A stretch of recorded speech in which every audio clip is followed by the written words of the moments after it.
Welcome to the Alchemy of Transformation podcast. I'm Anouk, a transformational coach, multidisciplinary artist, speaker, and teacher.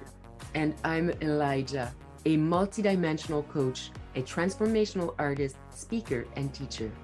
We are two source workers deeply connected with our cosmic origins. We are all about incarnating our higher purpose into our lives and helping others do the same. In our discussions, we will share our favorite pieces of wisdom and tools that we personally use to stay aligned and get the best out of ourselves. We hope that you are as excited as we are to deeply explore the mysteries of the multiverse. Are you ready? Let's dive.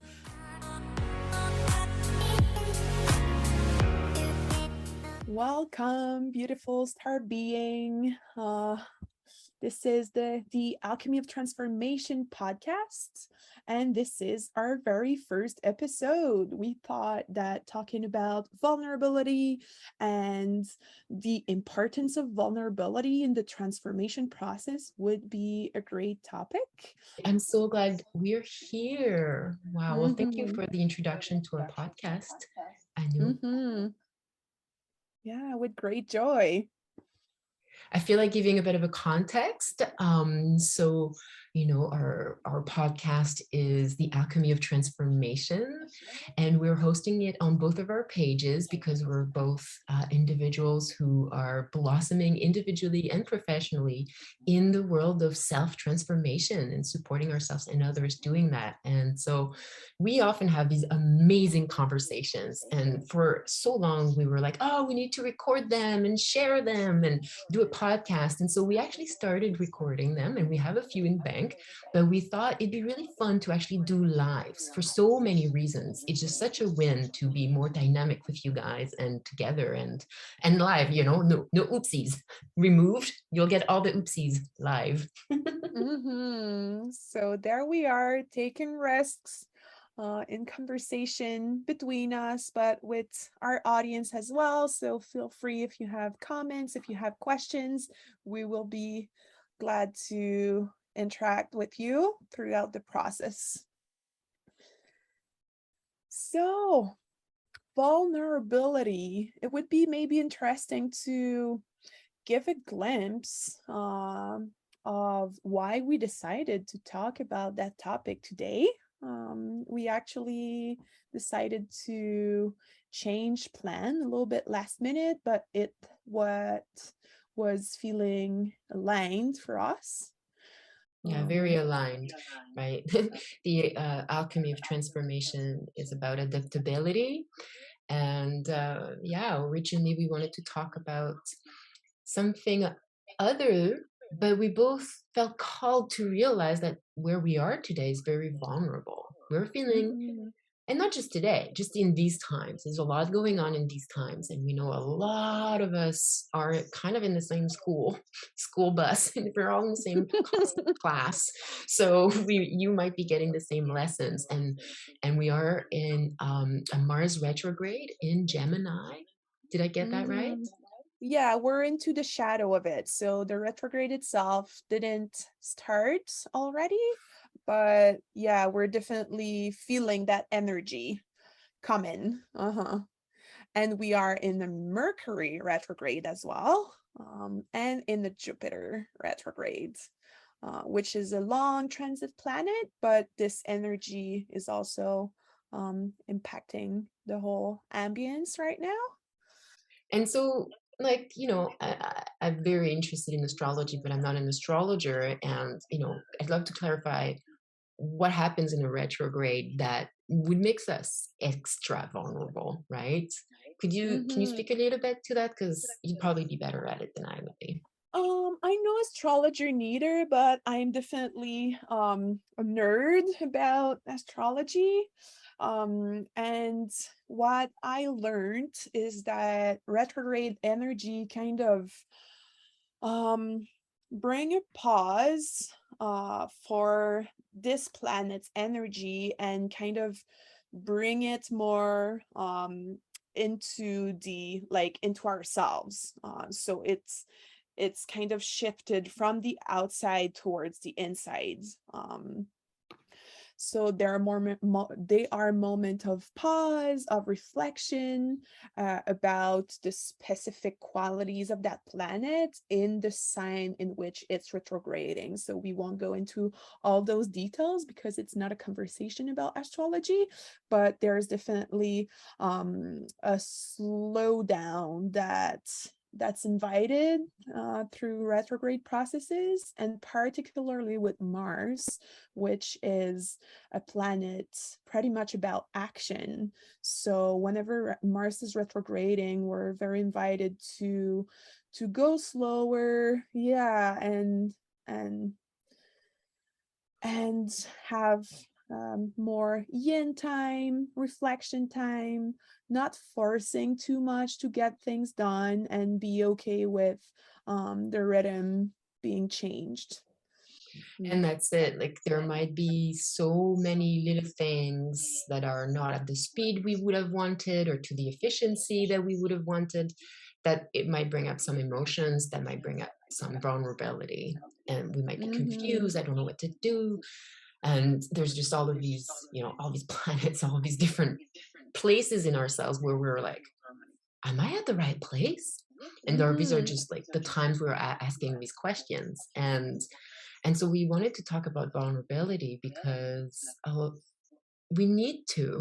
We need to remind ourselves again and again and again that we are beings that will have vulnerable moments that we need to cherish, that we need to respect, that we need to protect. And we are in a world that is so demanding, go, go, go, go, go. And so few of us have like um, relationships and a lifestyle that allows for a true the the, the um, stopping of ourselves, of a true letting go and trusting that the environment can hold me for a second, or trusting containers. And so we need to tell ourselves that, hey, how can I give myself that safe container to be vulnerable today or this week Mm-hmm. or in this particular situation that I'm walking into?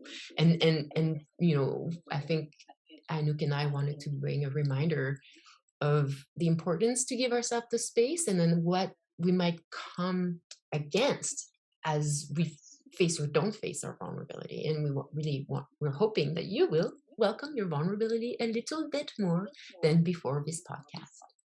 Totally, totally. And what came to mind while you were talking, if we conclude this retrograde introduction, is that retrogrades are prompt to bring to light what is in our shadow, to bring to light our blind spots, because it is what's in the way, and it is necessary to address it. And as we're into more action, outwards looking oriented, it's harder to be inside and outside. So it's an opportunity to acknowledge what's in the way, and what's in the way and what we don't want to see or be in touch with is often old traumas, fears, and all kind of stuff that is very vulnerable. So it felt like accurate in the circumstances, and it's accurate in both our lives right now. So it was a way to honor ourselves in that space of vulnerability, because actually our first topic was to talk about playfulness, and it's a teaching that is very dear to our hearts, and we'll definitely come to it either in that conversation or further one. But yeah, being authentic is very important to us, and yeah, the topic of vulnerability felt more present and accurate in those times. And we can observe it in the life of so many people. All the like closest person to me are dealing with a lot of things, like all kind of different things. It can be material issues, emotional issues, but still like there's a lot happening, and it can be overwhelming, and it again brings us in those vulnerable spaces. Uh-huh.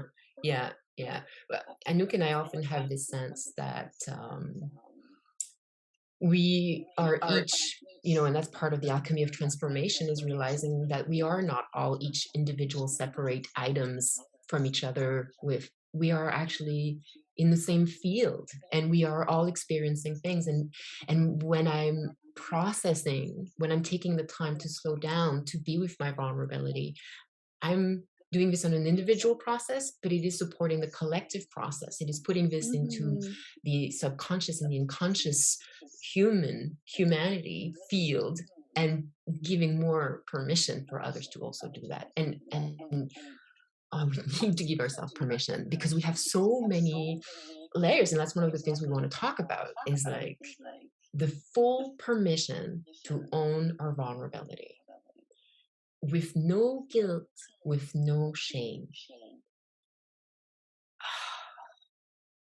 Nothing to prove, no perfection to bring forth, other than the one that's right there in the perfect imperfect vulnerability that is showing up through a deep emotion, a deep insecurity, a deep longing.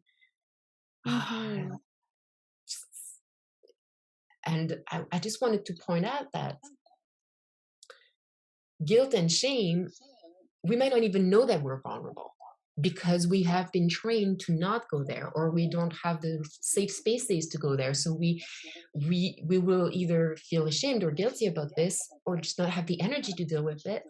And so our vulnerability, they will often be shoved aside.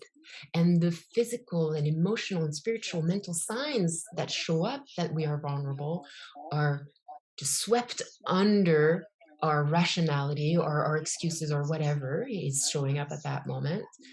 And then if we do have this sense of like, oh, I am uneasy, and what's going on, and maybe I have this agitation, and maybe I am looking to see like, why am I agitated, and underneath I am vulnerable, I might from far away see that place of vulnerability where I feel maybe weak or whatever. And right away, the guardians of guilt and shame come. Mm-hmm. And we will often stop at these guardians and be like, oh, yeah, I don't want, okay, I'm gone. Shame, guilt, no, thank you. I'm just going to stay focused on my day to day life. Yeah, Right? and repress it into our unconscious or shadow, depending of the vocabulary we use. And what's behind that is this hardwiring that we have as human being for connection, and we want to maintain connection. And there is a belief, a limiting false belief, that if we go into those vulnerable spaces, we will lose connection, that we are unworthy of connection in those spaces.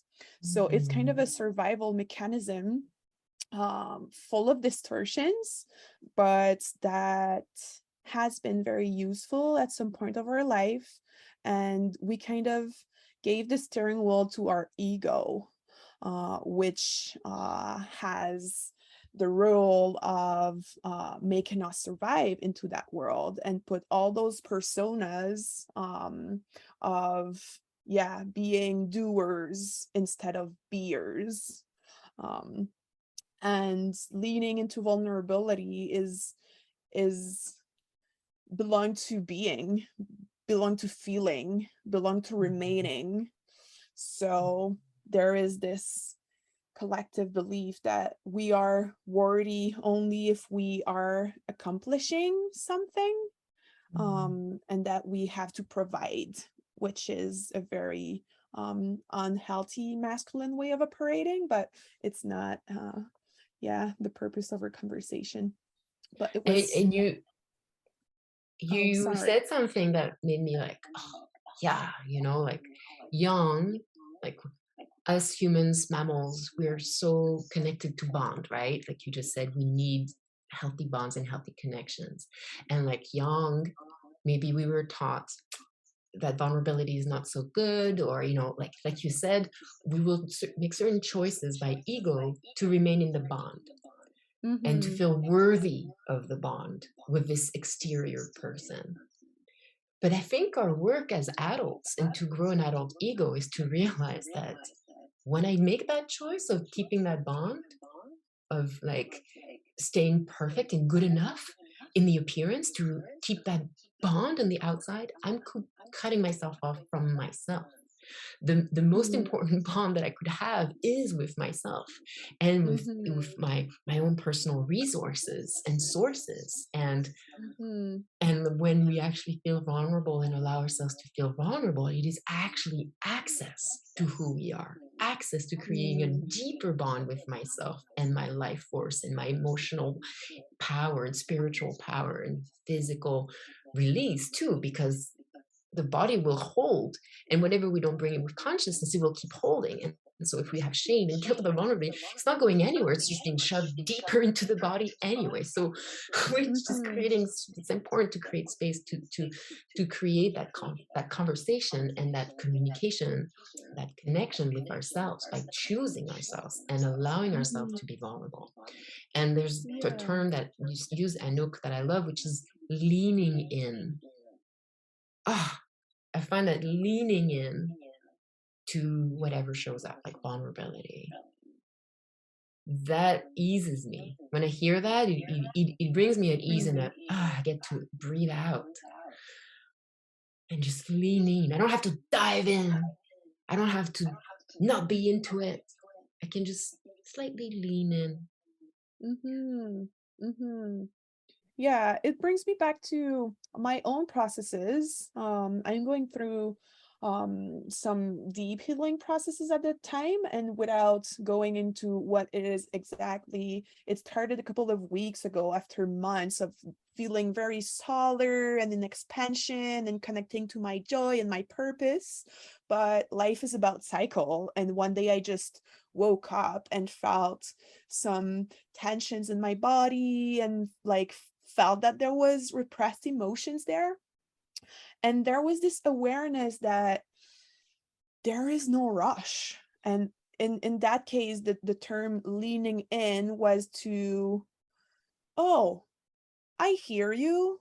Oh, I'm curious. Oh, that's okay to feel that way, even though I'm not at my best, and it's asking me to slow down. So and the process is ongoing, and it's been weeks, and each day is different, and it's about be with what's there and no not being into rushing. Um so because there is like even into like healing, we can tend to rush and want to like get it done. Yesterday. Uh-huh. And Mm. it's so tricky because there's so many layers to healing, because there's so many layers to who we are. We have many selves. We have a mental self, an emotional self, and like we can do a lot of healing emotionally, but the body might take a longer time, and like Mhm. sometimes we still have grievance in the body that mentally, oh yeah, I get it, I forgive, done. I get why they Mhm. did that, because I touched my higher self and I saw from a higher perspective. I get it. It was meant to happen. But still physically there's things that we hold in, right? And it's like giving the time for all of these phases to have the time and like be at peace with the fact that, yeah, you integrated this like 2 years ago and now you just got triggered again. Mhm. La vie, it's okay. You just you hadn't touched that part yet. You get to just refeel, relive, and reframe, and just love and just get in touch with yourself, and yeah, not rush into it. But fuck, Mhm. like I remember, like I graduated from the Barbara Brennan School of Healing 10 years ago, something like that. And I remember in my last year is when I touched, like it was a 4-year training, and it's only in the last year that I was really touching my deepest wound of like the abandonment that I received. Mm. And it was the end of the last year, and I remember like, oh, great, I've touched this, and I did a few processes at school, and I'll do a bunch of more processes with my therapist back home, and I'll be done. And then my teacher was like, oh, I cried for 20 years. I held my little inner child for 20 years, letting her cry. I was like, well, not me. You might be a teacher here, but I'll prove you wrong. Uh, and what would you say 10 years later? Well, that I had started to deal with the mental accepting. I was starting to be able to see for real the pain, the abandonment, the negligence. I hadn't even really truly seen the level upon which I had a mask of superhero in to compensate for the deeply vulnerable inner child that I had, Mm. you know, known inner safety for. So it was really shoved in with a very strong personality to really like protect it. And so, like 10 years ago, I didn't even realize the depth of this. And I would say, like, maybe 2 years ago, I like went on a much deeper level and started to truly being able to have a powerful conversation. I don't know. I feel like it's not really true. Like it's just the conversation keeps deepening and keeps deepening. It's a spiral, you know? Like Mhm. and Mhm. I think with time I realized that he, healing is a spiral. It's a communication, it's a conversation. The thing that I am healing is something I'm going to be in relationship with for the rest of my life. But I'm going to gain tools, I'm going to gain resources. If I still get triggered, I'll be able to notice it right away and regulate myself or co-regulate or whatever. Like we just get better and better and better and better and better at gaining our own inner tools and inner strength to allow ourselves to be vulnerable and to be like, oh yeah, Mhm. that's true. It's not the end of the world. I didn't die last time I went in that space. Hmm. I even gained amazing insight. Mhm. Mhm. So today, I don't know, my inner child is probably more present than ever.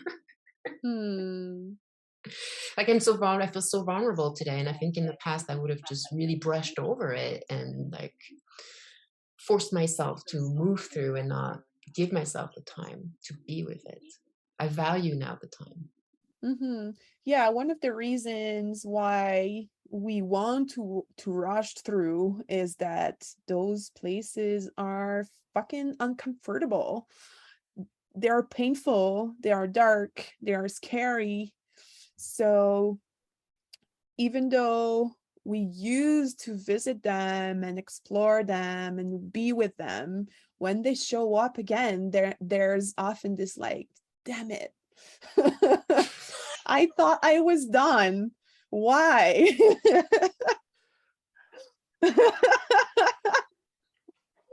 Uh-huh. And then you up there is like, because you asked for it. Mm-hmm. Mm-hmm. Yeah, and there's a deeper lesson to go get there and a deeper level of freedom, a deeper level of love to reach. So the deeper we go, the freest we are. True that. Mm-hmm. And I just really truly love more and more like having space for the many aspects of me and you finding a bigger and bigger place within me to unify all of them and to Mm-hmm. be less, this is allowed and this is not allowed, to have less guardians that fragment pieces of me, like for example, not allowing myself to feel vulnerable or to feel whatever, right? um I feel like you said it, like the biggest resource I think we can create for ourselves or tap into in terms of vulnerability is learning to be with the discomfort. Like you said, Mm. learning to be more and more okay with the fact that it's uncomfortable right now. Mm-hmm. I'd say, I don't know, like in the world of ascension, if that's a language we can use, in the idea that a self can develop into higher and higher states of consciousness, and it comes with many many things and ups and downs and dark nights of the soul. But at some point I realized in my deep cleaning of all of this, wow, I just experienced this deep dark heavy thing, and I whoa, and I had therapy or this and that and the other, a good friend, I had the right space I created, and I processed through it, and I got good, I got better, I got happier, I got more fulfilled, I got more in touch with myself, with my need. Again and again and again, it's like, oh, I went through this dark contraction and then I went through this light expansion and then dark contraction and then light expansion. And then truly just realizing that this duality is just reality. And when we polarize that one over the other of this duality is better, that's when we get into resistance of being with the Mm-hmm. discomfort, right? Like if I'm able Mm-hmm. to be like, whew, it can be hard sometimes, and it's worth it. There is something on the other side. Like to to not be so, oh, why? Why me? Why now? Like dramatizing the thing on, like adding meaning on top of the just the fact that you're experiencing this. Right now you're just experiencing this. Like and the resistance, the emotional resistance just adds to it and and that just stops the growth, or slows it down. And so to be more and more and more and more at peace with the fact that duality is part of our reality. And by accepting that they're both there, we can actually expand to hold both together as opposed to constantly switch from one to the next with Mm-hmm. emotions about it. Mm-hmm. Totally. And so I think that's like that sense of bringing all of this, all of it for me, that's what how I work, is always bringing a higher context. So first of all, a higher context for, like, say, I'm feeling vulnerable, maybe I'm feeling a bit small or unworthy. Hold on a second before I process. Let me connect to my higher self, to my guides, to a higher power that will bring me life force and knowledge that I might not tap into when I'm connected to the self that is feeling unworthy. So tapping to a higher context, a higher self, I think is um, really supportive in allowing vulnerability in our life. Mm-hmm. Completely. And this higher context can be within us, within our multi-dimensionality, and as you said, contacting our higher self and guides, but it's also in the matter in our social context, and go get support, go get help. Yeah, totally. Actually, I feel like it would be a really good moment to talk about the tools we wanted to share, um, Mm-hmm. that support people, that support individuals. Mm-hmm. For these times of introspection and reflection during the retrograde, but also just when we're feeling vulnerable in general. Mm-hmm. Yeah, because whenever we're in those spaces, it's important to allow ourselves to explore them fully, and we can hold space for ourselves, but it's kind of hard to be inside and outside at the same time, and to really allow ourselves to dive deep and get out of us what needs to be released. Sometimes we need someone to hold our hands in the dark and really dive. Yeah, yeah, totally. I like as someone I've been seeing one-on-one clients, for years now, and having this understanding of our energy bodies and our multidimensional vehicle, I've come to realize that all of these are charges, right? And like if I emotions are charges, memories are charges, and they're like compact so we can live. But then if we're, whoa, something might be ready to come forward and expand so that we can start seeing the pieces and reframe and clean and as this rises, you know if another human is with us, their field becomes available to us. The resources in their field, in their energy field, whether they speak or not, becomes available to us. If our emotional body needs to expand for a moment because there's a lot of emotions coming out, well, we even have a bit of their emotional field, like, and we even have a bit of their bigger field. So, and I imagine like when we're cleaning our house and I'm going to clean the closet. Well, we need to get stuff out of the closet sometimes, and it's a huge mess in the living room. We need a bigger space to, have more distinctions between the elements that we want to keep or not. And I find that another human being will provide that. But obviously, a human being that has a good heart, a good intention. Sometimes we have friends that are just perfect and empathetic, but sometimes we don't. Maybe we're going deeper than our regular crew can handle, and it's important to give ourselves the right to find the right, like to create the health team. To create a health team for our needs, whether they're physical or psychological, spiritual, all of these, or ideally someone who can do all of them, but or have a good team, right? And like build that team to create that Mm-hmm. container, or at least one, Mm-hmm. to know that you have a safe container somewhere. And I find that once we have, you know, like I find it's important to get that balance between I'm regulating by myself and I'm regulating with somebody. And with the somebody will expand our field and give us access to certain things. But I think it's also good to do it on our own, because at the end of the day, we are always in our own unit, and we are interdependent rather than codependent. So it's this ebb and flow. Um, if, however, we don't have somebody to talk to, we can journal. We can take the Mm-hmm. time to write, and there's many different exercises that we can do, but just like writing what we're thinking, just Mm-hmm. nonstop. Yeah. Before going there, I would just add that um go get support is the best remedy to shame. We were talking about shame as the barrier between us and our vulnerability. It's shame is this belief that we are unworthy and unworthy of being seen and supported. So it's kind of a barrier to go through. And as we are being witnessed in that space by benevolent, compassionate eyes, it's the best way to dissolve shame and be able to relate in a more healthy way to our vulnerabilities.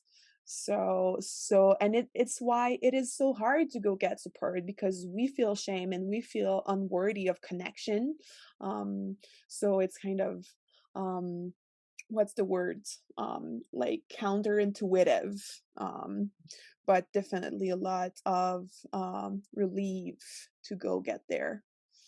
Yeah, thank you for saying that. Mm-hmm. Yeah, yeah, yeah. Mm-hmm. I was noticing. Go No, no, ahead. go ahead.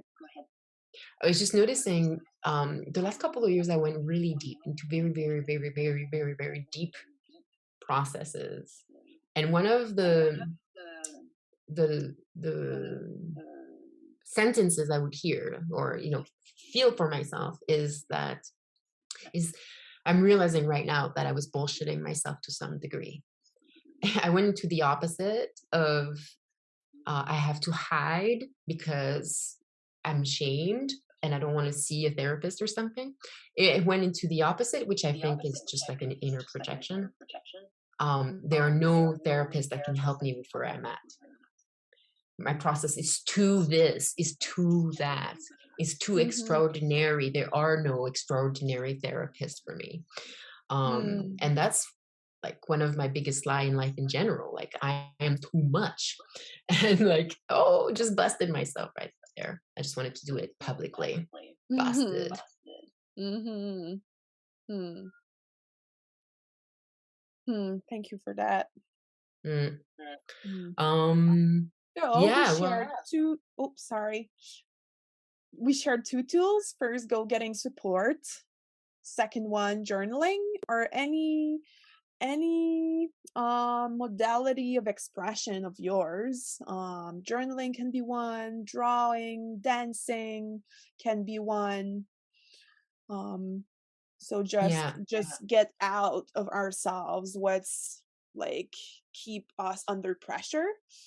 It's a way to, Mhm. yeah, get out the stuff. Yeah. Mm, and follow who you are, in your senses. Like maybe you're more visual or physical, or like maybe dance is the perfect thing for you. And if you can emote as you're dancing and moving, you can just feel the emotions and let your body be expressing it. I just wanted to share about drawing. I find that it often becomes very shamanic for me, where I'll start by drawing, where I'm like letting all my emotions in there, maybe even I'm even like going at it with mm, my pen, mhm, and then there's this catharsis, and then a new emotion shows up, and I'll just keep drawing either around it or on the other side, and mhm, then this like it just happened again and again and again and again, where I just create this second image that is kind of an evolution of it, like and the like the more, yeah, the healing aspect of it, and I find that super shamanic. I love it. I love it. I love it. But yeah, mhm, ritual is also a good one. mhm, Ritual I can be like a that. really good one. Mhm, yeah. Yeah, ritual is such a playful way to move energies in with an intentional with intentions. So yeah, Yeah. it's one of my medicine as well. Mm. Right, because ritual kind of speaks to the psyche and the subconscious and the soul directly, because it speaks through ritual, through symbol, I mean, right? And Mhm. images and symbol are the languages through which we can more easily communicate with soul. And so by using the symbols, it's just this direct message coming from our will and intention. And it's just telling matter where we would like it to be. Mhm. And the pieces of matter that we don't want anymore, to let them go. Mhm. It's like quantum physics mastery. Totally. Uh-huh. Oh, I'm too silly. I'm too silly. Uh, do we have Um, any other tool to oh, share?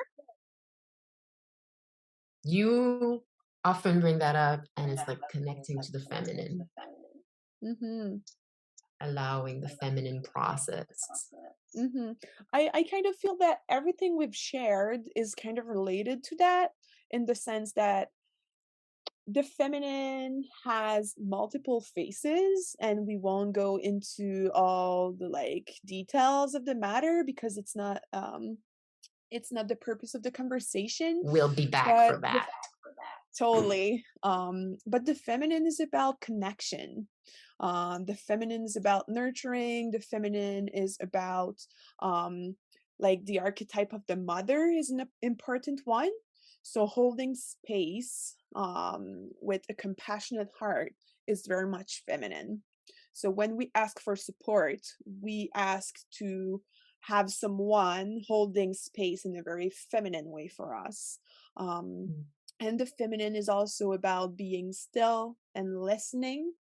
um so what we said about like self-expression, there's masculine expressing ourselves, but there is first the need to go inside and feel what's there and be honest about what's there, so that's very feminine as well.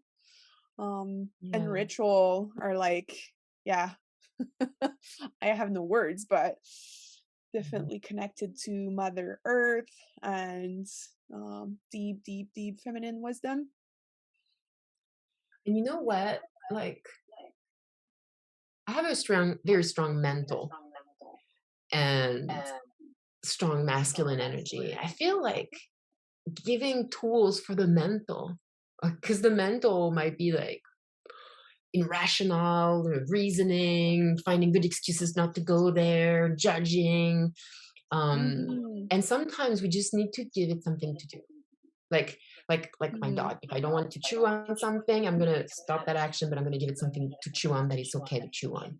So Mhm. if like my mental is not giving space to a deeper space, like or wants to contribute too much, or is just too in the way, um, Mhm. right away, one thing that I can think of is just speaking to it directly and saying, thank you so much for being a protector. Mhm. And if you could hold the Mhm. space while we're Mhm. going deeper, Mhm. and just to remind it that it can be a silent space holder. Mhm. And if something else needs to happen, we can count breaths. Yeah, I Be- was about to say that dropping in the body is a very good way to distract the mental. And of course, as we live so much in our head, the mental's gonna try to take control again, and that's totally fine. It's just about catching ourselves and say thank you again, releasing again, and dropping back into the body. This is where the gold is. Uh, yeah, that's where the gold is. You said it. mm, And that makes me think that I just feel like lately I've been reading about trauma and things like that, and I just want to highlight that for some of us, it is really hard to drop into the body because there is so much in there that hasn't been given space or resources to be dealt with. mhm, And that might come, you might know that that's the case if it's hard to go in the body, if you feel numb in certain areas in your body, if it's hard to mhm. feel certain areas of your body, if there are areas like part of your bum or your leg or your arm or your, just Yeah, be aware to that. if your breath is shallow, definitely, it's an indicator that there is not a lot of consciousness and attention and energy in the body. There's a lot of holding on. Mm-hmm. Right. And so a good thing to do is to learn to take deeper breaths with letting the diaphragm actually contribute to the experience, not just the middle or the upper or the lower, but just have you know, a breath that brings in the shoulders and the breast and the belly. And one thing I Mm-hmm. love to do is exhaling and contracting the belly.